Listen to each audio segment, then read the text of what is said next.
అమ్ముకోవడమా? సిగ్గు అనరులకు ఆదర్శ గ్రామం అంకాపూర్లో డబుల్ బెడ్రూమ్ ఇల్లు అమ్ముకోవడమా? సిగ్గు ఎమ్మెల్యే ఇంట్లో పనిచేసే వాళ్ళకు డబుల్ బెడ్రూమ్ ఇల్లు కేటాయించడమా? ఈ రిలే దీక్షలు ఈ రోజు అనుకున్నది కాదు. దాదాపుగా 6 నెలల కాలం నుంచి ఆఫీసుల చుట్టూ తిరిగి సబ్ కలెక్టర్ గారికి 3 సార్లు దరఖాస్తులు ఇచ్చి, జిల్లా కలెక్టర్ గారికి దరఖాస్తు ఇచ్చి, చివరికి రాజకీయాల ఒత్తిడితోని అధికారులు పని చేయాలనే నిర్ధారణకు వచ్చి ఈ రిలే నిరాదీక్ష ప్రారంభించడం జరుగుతూ ఉంది. మిత్రులారా, మీరు బంగ్లాలో ఉంటారు, ఏసీ రూమ్ లో ఉంటారు, మా గరీబులకు ఇల్లు ఉండద్దా? అది సిపిఎం పార్టీ మాట కాదు, ఇవాళ మాట్లాడేది నేను. రాకేష్ రెడ్డి గారి మాట. అంకాపూర్ లో ఉపన్యాసం చేస్తాడు ఈ మాటని.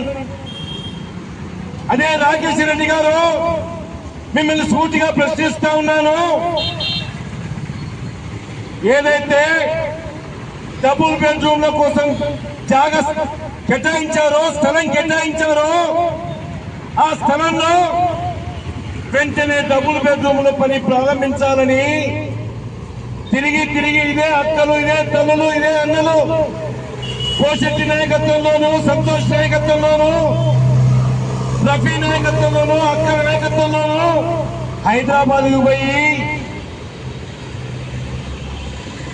కేసీఆర్ బంగ్లా ముందర, ప్రగతి భవన్ ముందర మొరబెట్టుకుంటే అరెస్ట్ చేసి 2 రోజులు పోలీస్ స్టేషన్ లో బంధించి చివరికి హామీ ఇచ్చారు, ఇందులో గరీబులు ఉంటే మీకు ఖచ్చితంగా డబుల్ బెడ్రూమ్ నిర్మిస్తాం, మీరు గుడిసెలు వేసుకోకండి అని రిక్వెస్ట్ చేశారు.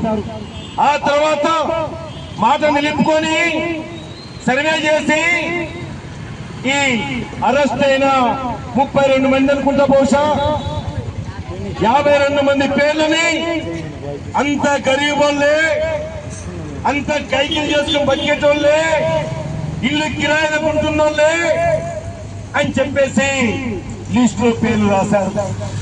అది వీరి మొదటి విజయంగా మేము భావించాం. కానీ పాత సర్కార్ని, పాత కాంగ్రెస్ సర్కార్ని తిట్టి నీ నిజాయితీ పరుండని చెప్పిన రాకేష్ రెడ్డి గారు, ఎమ్మెల్యే గారు, నువ్వు గెలవంగానే చేసిందేంద్ర బాబు అంటే జైల్లో ఉన్న ఈ 52 మంది పేర్లను తీసేసి ఈ అంకాపూర్ గ్రామస్తులు కాకుండా మీ ఫోటోగ్రాఫర్లకు, అట్లాగే నీకు పైసలు తక్కువ లేవు, కోట్లాది రూపాయలు సంపాదించుకున్నావు, మేము వ్యతిరేకం కాదు, నీ పేరు చెప్పి నీ అనుచరులు 1,50,000 రూపాయలకు డబుల్ బెడ్రూమ్ అమ్ముకున్నారు. ఇది నీకు న్యాయమా? ఫోన్లో విషయంలో మీకు చెప్పాం, ఎందుకు చర్య తీసుకోలేదు? మా ముందు అడిగారు విచారణ చేస్తామని, విచారణ ఎందుకు చేయలేదు అడుగుతా ఉన్నారు. ఆ సమీక్షలో పరిశీలన చేస్తా ఉన్నారు. అందుకని అక్కడు అన్నారు, ఈ పోరాటం అడగండి అవ్వ పెట్టదు. అందుకని ఈ సర్కారు ఎట్లా మన సౌతి తల్లి లాంటిది, కొట్లాడాలి, పోరాటం చెయ్యాలి. అందుకని ఈ పోరాటం నిజాయితీ, నీతి, పేదోళ్ళు మూటి అయితే గెలుస్తాం.